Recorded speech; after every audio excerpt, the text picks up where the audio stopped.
How's everyone doing? I'm Miguel Jimenez with the Lit Luz Festival, the Lit Luz Festival Book Club as well. Thank you for being with us here tonight. The Lit Luz Festival is an annual festival that takes place in Chicago and Mexico City. It's a festival that celebrates literature, language, and arts, with one of the goals being of creating intercultural exchange, intercultural dialogue between artists in both countries and audiences in both countries. And the Lit Luz Book Club is a club that allows us to introduce people from Mexico, people in the U.S. to writers and artists from both countries. So tonight we're here to discuss Hurricane Season by Fernanda Melchor, Temporada de Huracanes, a book translated by Sophie Hughes with new directions. And part of the book club is that we read the books, we discuss them, but then we also get to chat and hear from the authors. So that's what we're going to do today. We have as a special guest Catherine Lacey to kick off the conversation with Fernanda. So what I'll do right now is I'll introduce the authors, and then I'll pass it over at that point to Catherine and Fernanda. So let me introduce to you Fernanda first.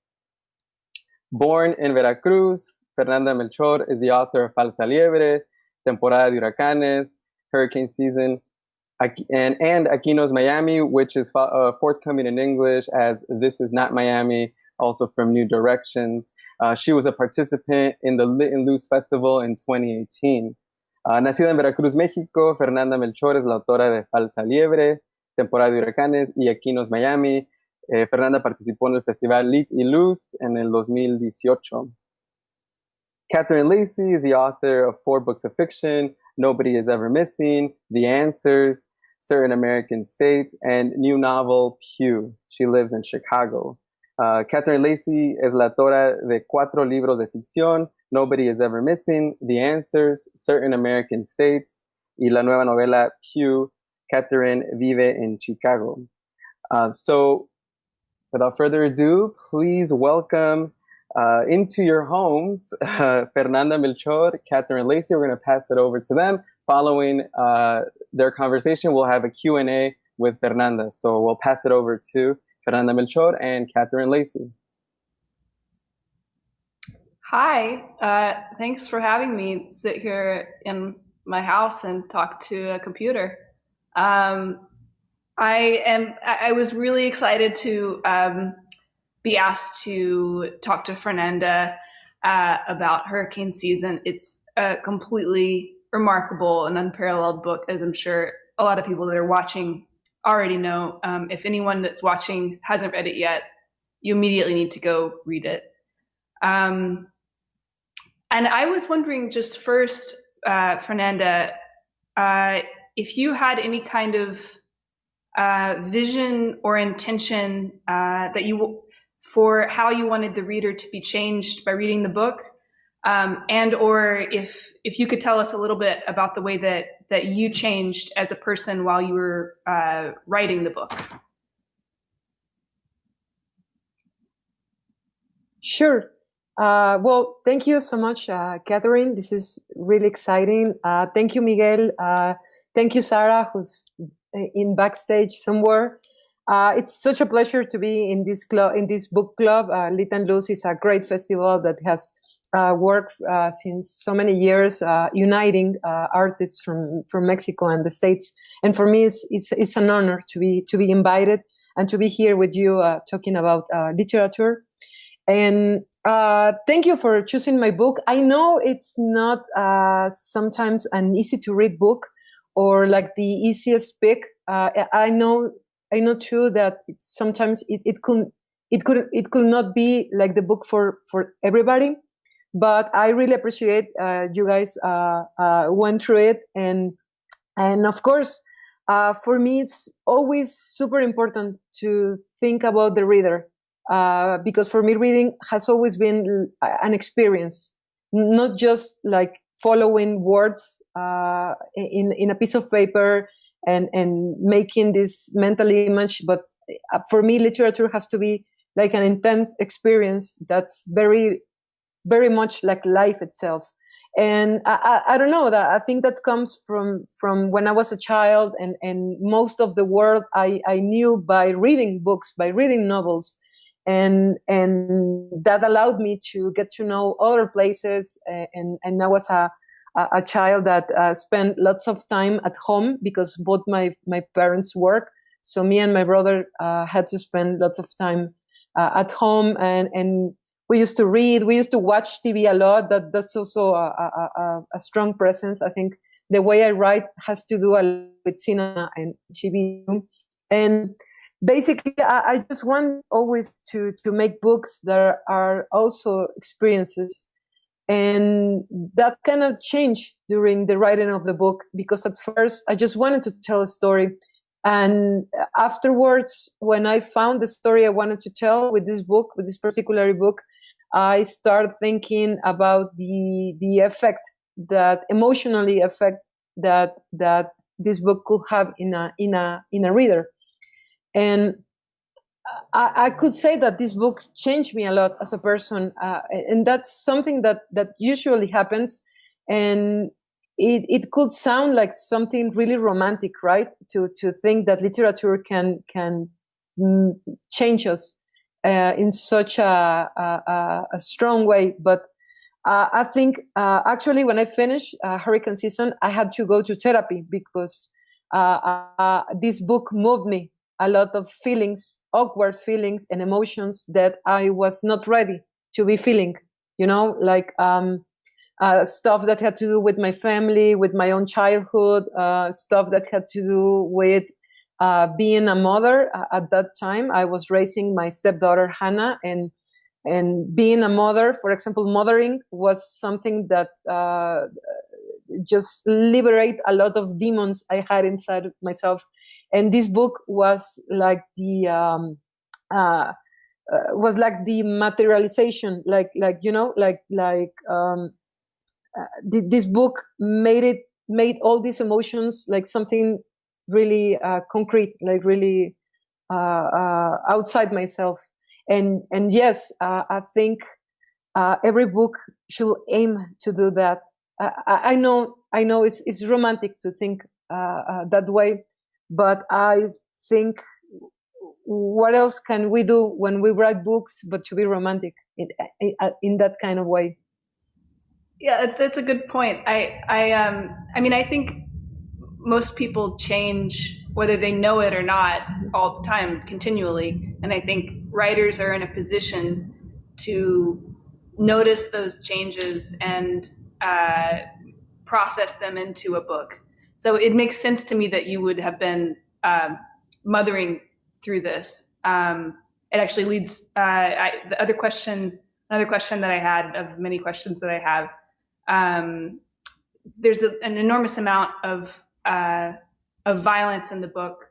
It's an extremely intense book, and most of that violence is perpetuated not just against women, but against just the feminine in general. And I was wondering if you could speak a little bit about your decision to create this space for the reader, particularly to depict this culture of violence, this kind of culture of death that is explicit but without being gratuitous. And I think that is what the book does. I've certainly read many books that are gratuitously violent. We've seen movies that are gratuitously violent, and then we've seen the other ones that are explicit in their depiction of a violent place without making an object of the violence in itself. And I just wonder, because the book is so extreme in that way, it totally makes sense to me you would need to go to therapy afterwards. But because the book is such an extreme place, both syntactically and in content, I always think books that are that extreme are generally pointing to the opposite of what they're being extreme about. And I wonder if you could also speak about the opposite space, the opposite of this violent culture.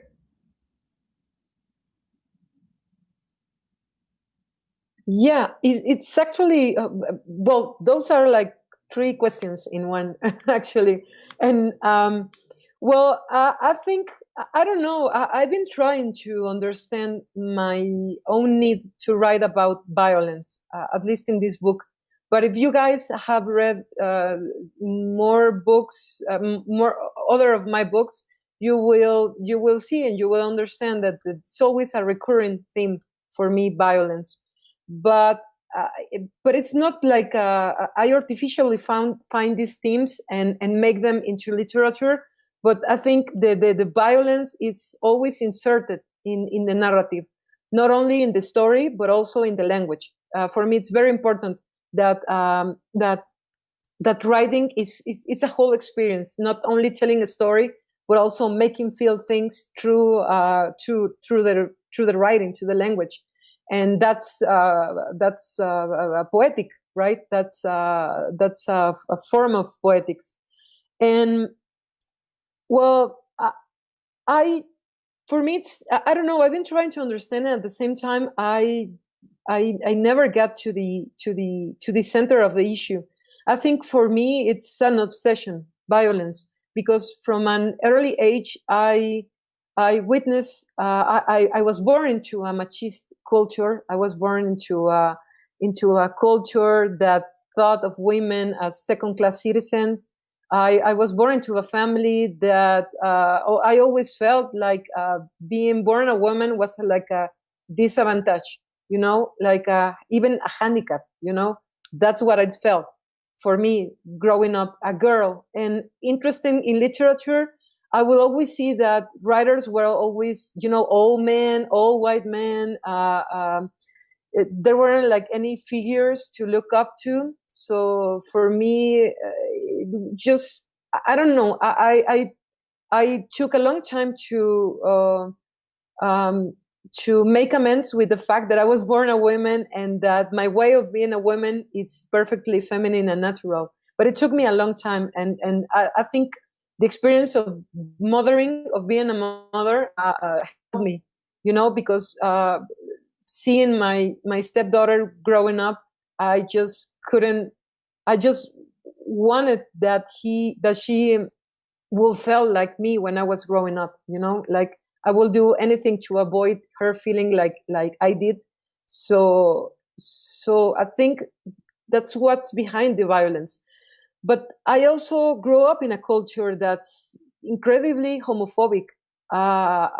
Even though Veracruz, people from Veracruz and from the tropic always present themselves like, you know, like liberal people, like party people, like always, you know, like very sexually liberated, but at the same time, the culture in Veracruz is deeply misogynist and deeply homophobic and deeply conservative in the way that it doesn't allow many liberties for women. So I don't know. For me, it's natural to ask reality itself and turn to fiction to try to get to an answer, about these things. And you know, Mexico, the last few years we have a rough time with violence, also with institutional violence, you know, from the army, from the police, but also this the narco violence and the violence and the war between organized crime groups. So it's everywhere, and I just, for me, it's just trying to understand where are we, how we get to this place. But also is just what you said, it's also thinking about the opposite. To talk about violence for me is to talk about love, and mostly the lack of love. No, I think that's what Hurricane Season is about. That it's about what does lack of love provokes or creates in the psyche of people in a community, in a really close space like La Matosa, like the town of La Matosa. That I was really struck in your interview with David Naiman that you that when you started talking about love, and it almost answered this question that I just had, but I think it's actually related to another question, which is, so the witch that's at the center of hurricane season, she is a source of many things for the community, and demonized for those things. But one of the things that she does is provides medical help, medical assistance for the women, and through these potions, and through being able to administer an abortion. And there's something about a witch, a woman who's called a witch, being the source of medical help that feels so contemporary to me. Of course, it also feels very ancient and a part of a tradition, but it just seems that right now, certainly in the States, and I gather in Mexico as well, that given the chaotic state of our medical system, people and more often women are reaching into like the strangest places to get medical guidance and healing. And that feels related to,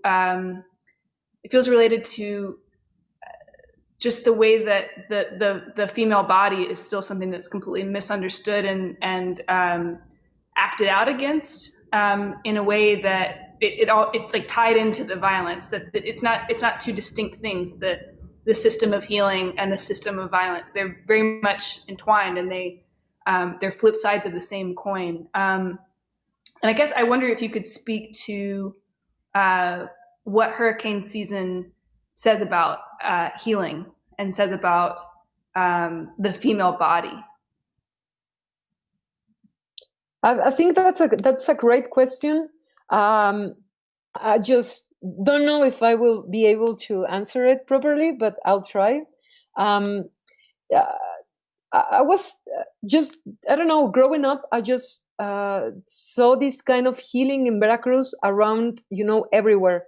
It's just not like traditional indigenous medicine, but also in Veracruz, people believe that spirits can heal you. It's a sort of mix between Catholicism, Santeria, a lot of influences, diverse influences, and lots of people believe that there are special people who can attract spirits, and there are good spirits that can help heal another person.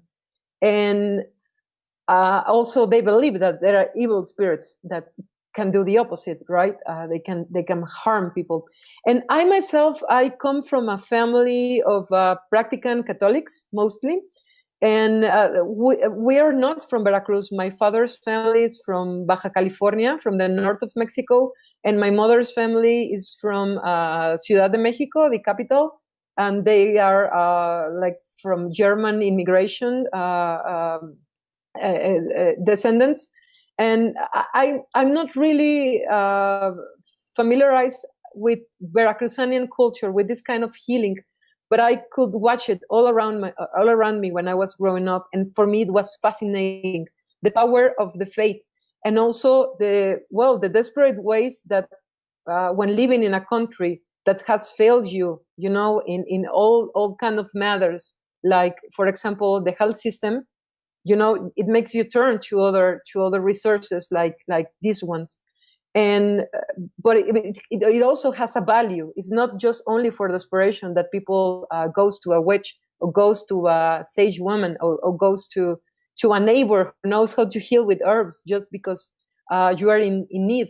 But it also because it's another it's something that brings you away from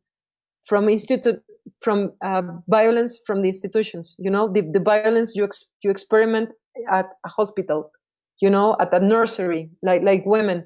And I've heard all kind of stories, about this obstetric violence in hospitals. My mother even lived it. I mean, it's everywhere. And a huge problem also of Mexico is the teen pregnancy. I think we're number one in the whole world. Mexico is the number one in teen pregnancy in the whole world. And it's just such a sad phenomenon that's been crossed by morals and by religion, and it's such a difficult task to make people understand that the life of women is first. I'm sorry, I know every life counts, but life of women must be first. Life of children, of young girls, as young as Norma. And for me, writing Norma had to do with that, that to presenting the reader with the shock I myself felt when I was 12 years old and I found out there were girls my age who got pregnant and who didn't have another choice but to have that child, and practically ruin their lives. And for me, I had like a doubt, of talking about women. In my first book, Falsa Liebre, it was about the life of 4 boys, and I didn't had the experience or the strength to write about women. And I told myself that in my next book I will create strong, important women characters, and that's what I do with hurricane season. You certainly did. I wish I could get into the particulars of every single little thing. I'm so glad that the book is being translated into so many languages, because it does feel so mythic and also so contemporary. And I think actually we have to hand it back over to Miguel to start with questions from other people. But I was very honored to talk to you, and I appreciate it very much. And good luck. Perfect. Well, thank you so much, Catherine, for being with us here today. Catherine Lacey's new novel just came out. It's Pew, P-E-W, Pew. So please check it out. I think it's marvelous. It's beautifully written. Check it out at one of your local bookstores. I know in Chicago, we have a few bookstores that have signed copies. So get your hands on one of those. I urge you. So yeah, this is a good time for Q&A. Fernanda, we have a few questions coming in through YouTube's chat box. So I'll just remind people, if you have any questions that you want us to relay to Fernanda, please do submit them in the chat box. But we already have a few here. Fernanda, there's a question that I have here about translation. The question says, for me, one key strength of hurricane season is how at the sentence level, it builds this incredible sustained intensity that makes the book feel epic. Yet the English translation clocks in at 210 pages. From a technical perspective, how did you accomplish that? Oh, well, it was really a tour de force for me. It was something that I really put myself into it. As I was telling you, I really want my books to be like experiences, and I needed this book to have like this apparent sound of normal speaking, like oral language, but it's fake, in fact, because it's everything is crafted. So for me, that meant a lot of work, listening all the time. Reading out loud to hear myself and how the words were put into each place. For me, it was very, very important to do that. And also, it was something that what I love of novels, it's the tension that they create over essays or over poetry or over short stories. I think what I love about novels is the feeling you page over page, you always are thinking what's going to happen next. No, that emotion, I love that kind of emotion that sometimes we get with TV series now, this suspense and this emotion, and I'm always trying to create that in my novels to be that like the commercial page turners that are always filled with surprises and twists. I want my books, even if they are literary, I want them always to have that kind of tension. And basically, you have to work with language very carefully to create that. This is so yeah, there's another question here coming in about the translation process. So how did you work with Sophie Hughes to make this happen in translation? Well, I think we had like a really nice click. We will click really great, and she's just wonderful. She's so dedicated, and so she was making even questions that you will think they are silly because she understood, but she wanted to make sure that she understood the exact meaning of that particular word. And well, I kind of, I'm a translator myself from English to Spanish, but I have never done anything like this. No, I wouldn't Mm-hmm. translate myself, for example, to or translate a book like this. The hardest book I ever translate, I think, it's um, Ordinary Seamen, Francisco Goldman, Oh yeah. that has like like really intense and difficult prose, but this is Goldman's.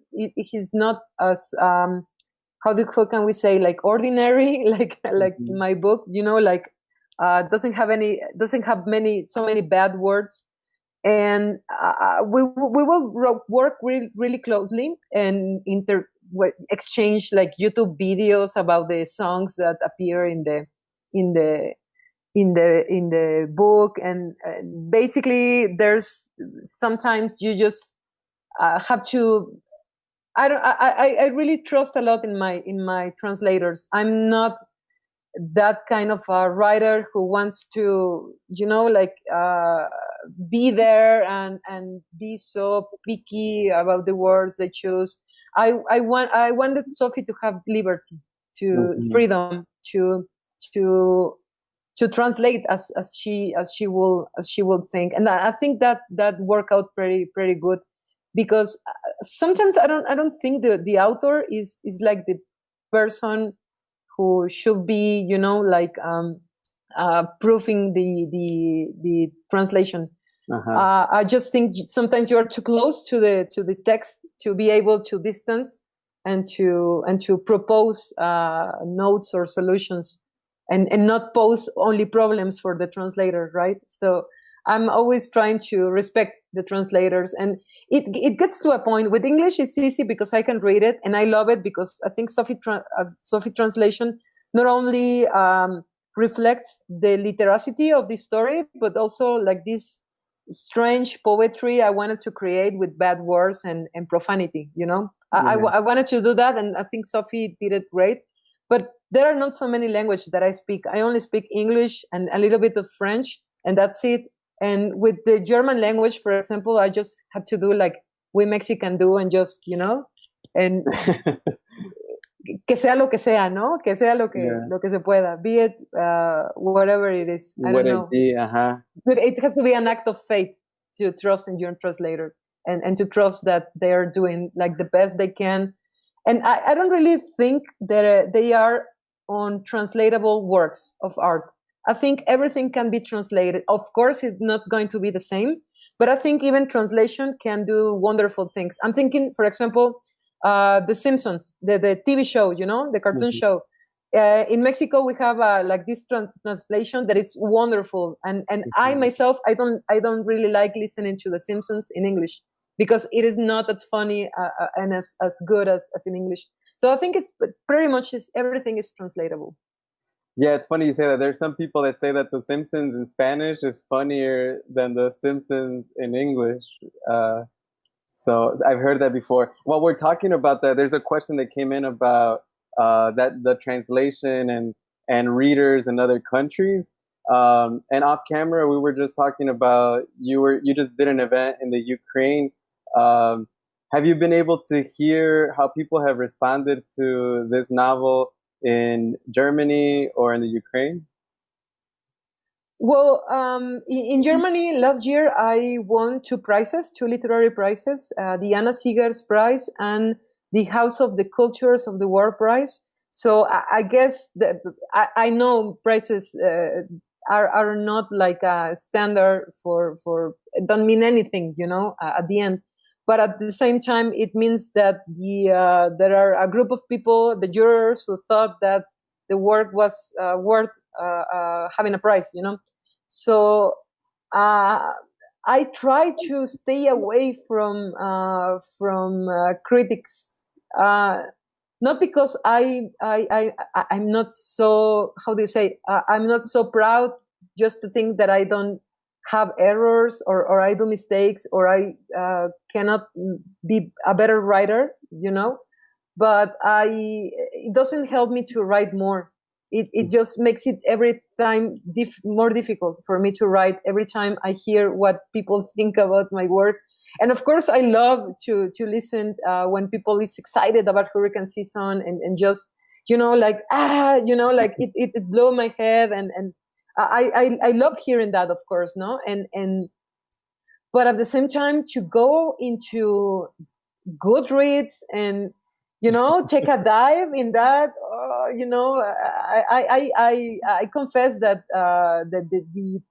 the English translation was published, beginning this year in the States, in England also, and in the UK. And just until I think 2 weeks ago, I didn't have the courage to go into Goodreads reviews, and I just did it like really quick. And I said like, oh, I still have 4 stars, more than 4 stars, okay. But it is really not useful, It made me so nervous. And for me, everything that's been happening with hurricane season is a miracle, Who would have thought that a book as local, as crude, as awkward as hurricane season will be so read by so many people from all the world. So I'm just so thankful for everything that's happening.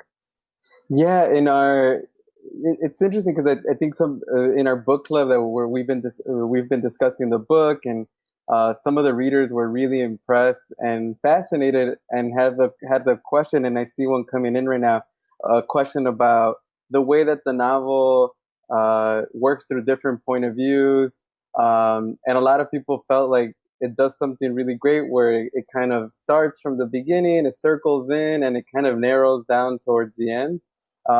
So there's a question that came in here. Did you envision the story like this from the beginning, or did it start shaping as it progressed? No, it starts shaping. At first, I wanted to write like a road novel. This was going to be the story of 3 guys that got into a van and just drive through this secondary road house. Like these roads. Rural roads between small towns, and at the end they were going to kill the witch, but this was going to be the small talk and meaningless I don't know, like adventures of 3 people who are about to commit a murder. That was the first idea I had, but it just, I don't know, it started to grow up in me. And this project of having lots of strong women characters just helped me a lot to begin listening to the story through the voices of women. I wanted the story to have the voices of women all over. For me, it was very important, and that helped to shape the book a lot, because I wanted to have lots of voices, but at the same time, I didn't want the book to be like a collection of first person testimonies. I didn't want the book to be like, for example, While I Lay Dying of Faulkner. That's each chapter is dedicated to a person, but I didn't want to do that. I wanted to integrate, to have like this one voice that could turn into whole other voices.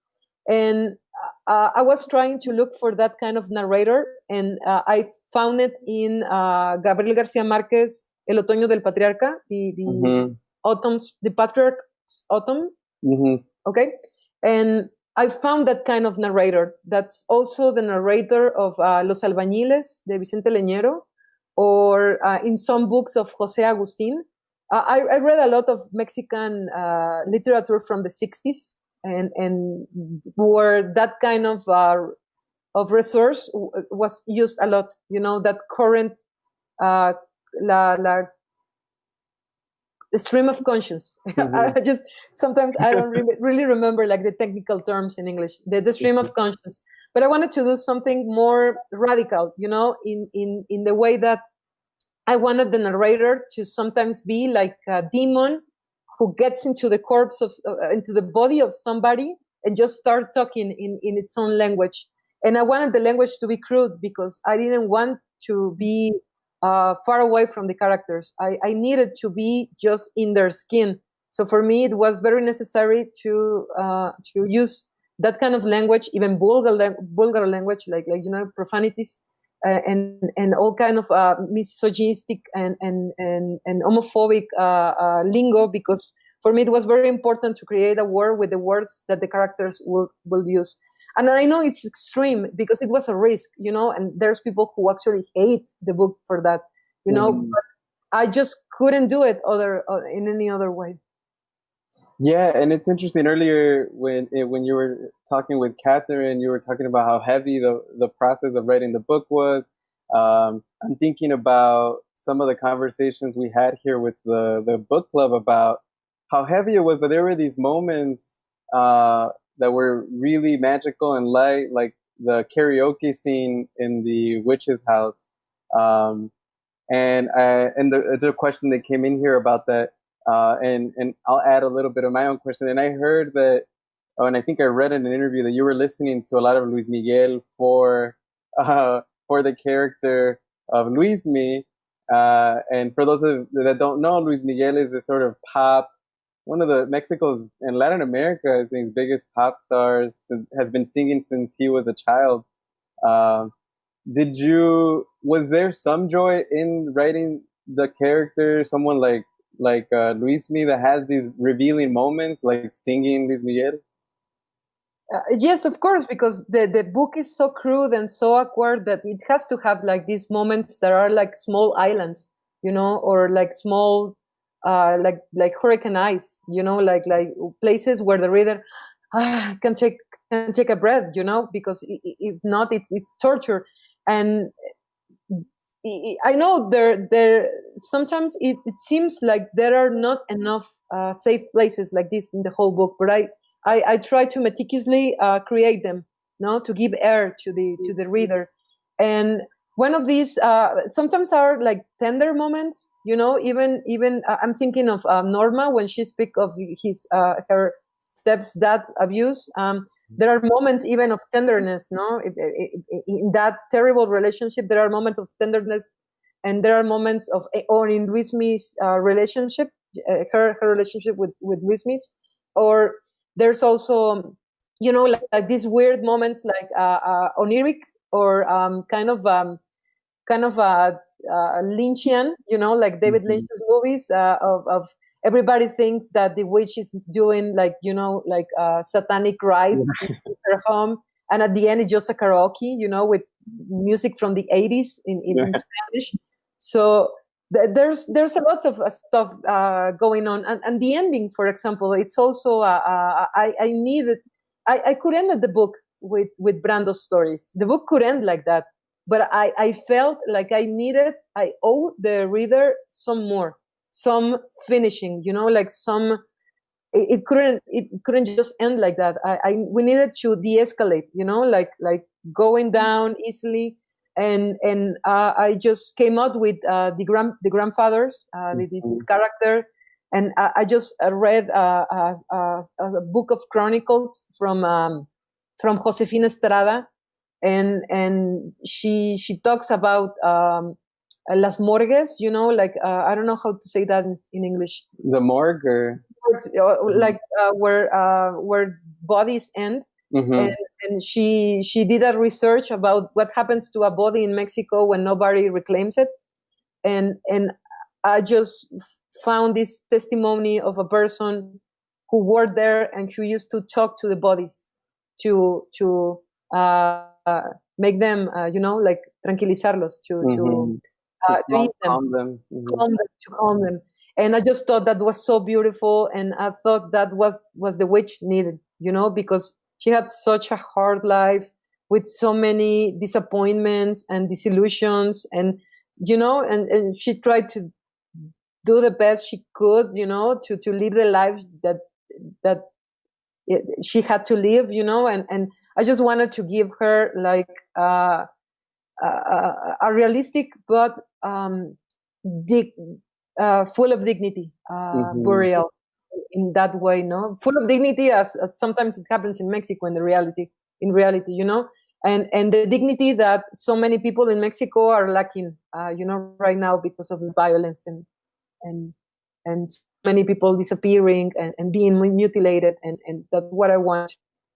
It was for me, it was for the witch, it was also for the reader. I think it was what the book needed. Yeah, that's great. You answered a question that there's a few questions that came in about the ending, and I just want to read one because I love it. It says, "Girl, that ending. What are the readers supposed to make of that ending?"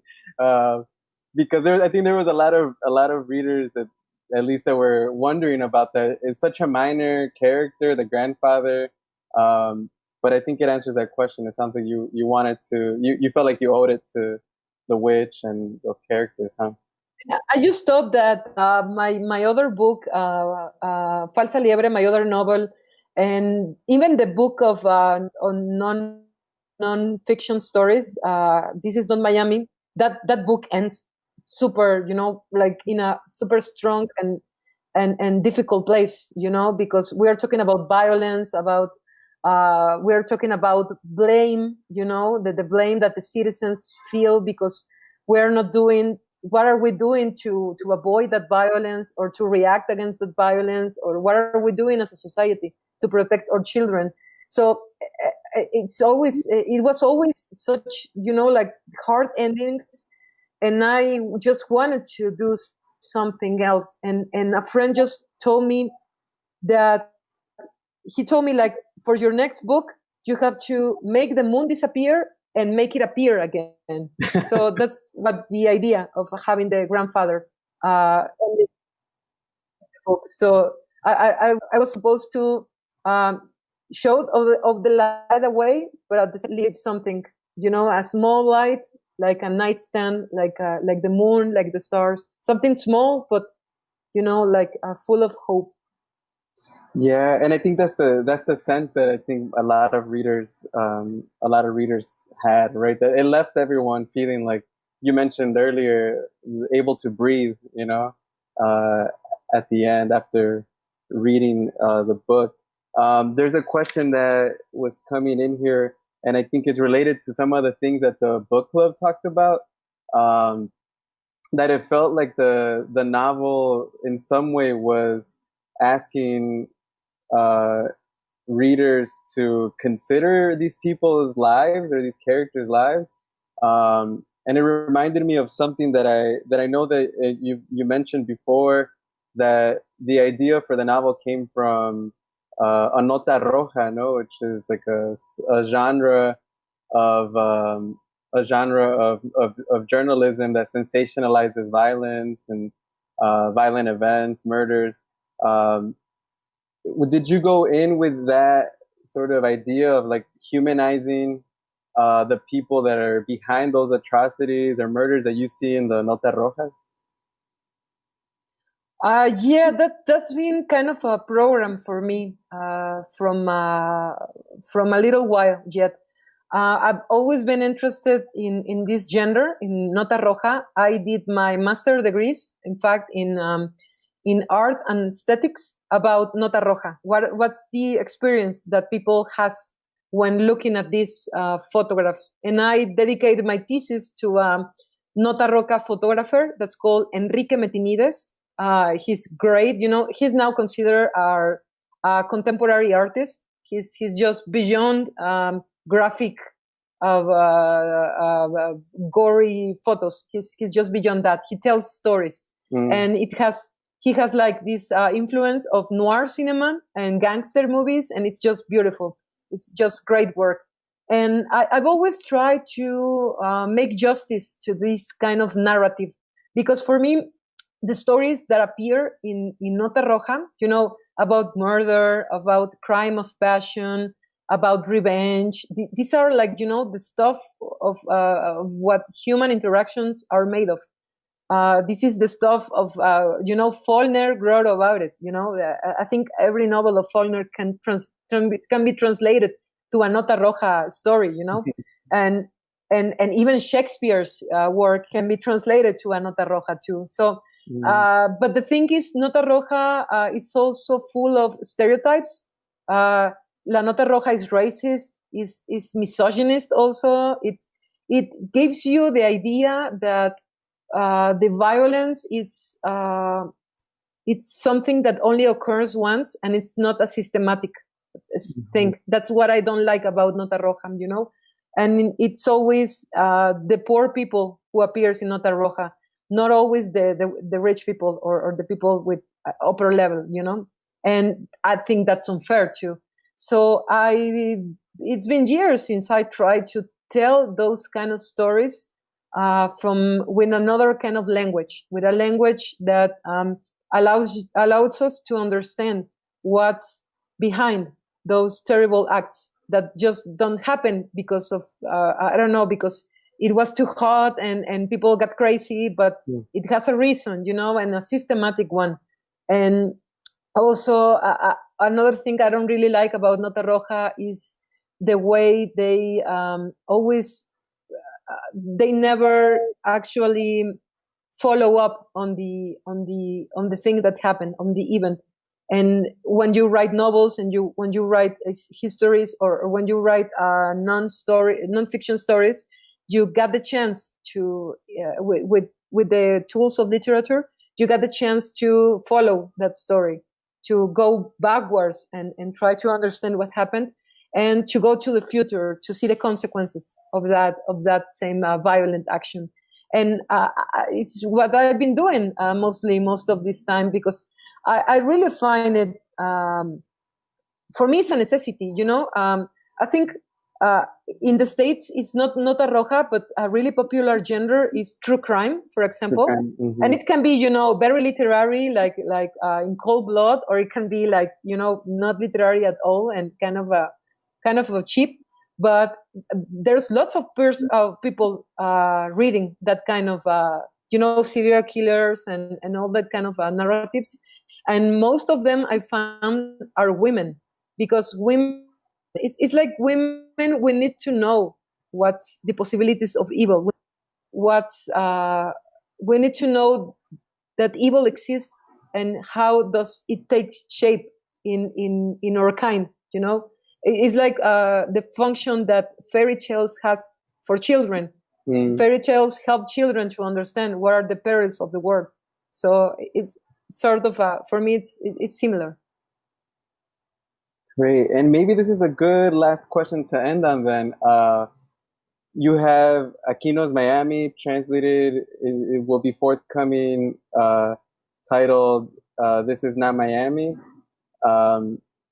Also with new directions, right? I'm wondering if you could talk a little bit about what readers can expect there. I know that they're crónicas, right? So it's another sort of genre too. Can you talk a little bit about what This Is Not Miami is about and what readers can expect from that?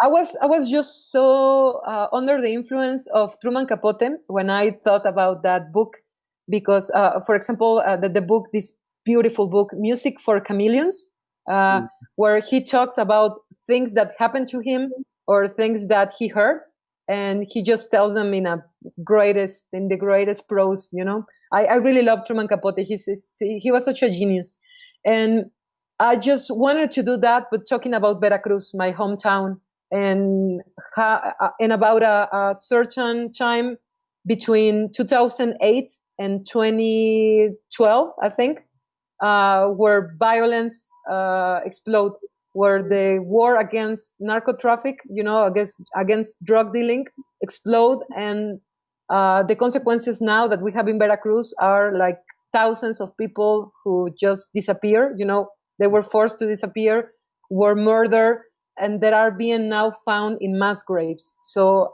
it's such sort of a chronicle of that time in Veracruz. But it's so many things also. It's about being grown up in Veracruz, and you know, I try to find the roots of that violence, because narco violence is not an invasion. It's not like the invasion of the barbarians. You know, it's something that really had deep roots in Veracruz. So when I was a child, for example, the story that opens the book, when I was a child, my mom used to take us, me and my brother, to see an UFO that appears in a beach in Veracruz. So it was, everybody went there in Veracruz, went to see the UFO, because it was 1992, 1991, when there was a solar eclipse that was really, like something in Mexico. And also, like UFO culture was really something in Mexico, and all kids grew up watching these videos, no, about, these spaceships and all this paraphernalia. And I remember going with my mom and my brother to see the UFO, these lights that got up from the sea and go into the river. And when I grew up, I found out that at that time there was a lot of drug trafficking with airplanes that came from Central America. And in fact, there was a huge scandal at that time, because there was an operation of the federals who were chasing drug dealers, and they end up being killed by the army. So I try to the book is filled with stories like that, like try to intersect memories, and also like journalism, like research, actual research, and like the scenery of the port of Veracruz. That's for me, it's a very important place, and in Mexico history is such an important place also, because that's basically where Mexico started, in the port of Veracruz. And that's basically where everything good and everything bad came into Mexico through the port of Veracruz. So I try to make sense of violence through that book with my memories and my research of what actually happened in lots of those cases. Nice. And do you know when that book is coming out in the US? I have the slightest idea. I don't have. I don't really know. Probably they have told me already, and no. You see, with coronavirus, it's kind of everything's been like the schedule of books is a little bit messed. But I hope. I think next year. But I'm not really sure. I haven't received Sophie's translation yet, so I think it's gonna take a little while still. Okay, well, can't wait for it. Thank you so much, Fernanda, for joining us here today. We loved your. No, thank you, and thank you, Catherine. It was a great conversation. Yeah, thanks so much to Fernanda, to Catherine. Again, their books are Hurricane Season, translated into English by Sophie Hughes. Catherine Lacey's book just came out. It's Pew. You can find them at your local bookstores. Thank you all so much for joining us. Please follow us on Twitter, on Instagram, on Facebook. All of it is Make Lit. And if you haven't yet, visit our website. Sign up for the newsletter so you get more information. There's another book coming up. There's a few more books actually coming up in our book club. And we'll be doing this all over again with other great writers. So please sign up and keep following us on social media.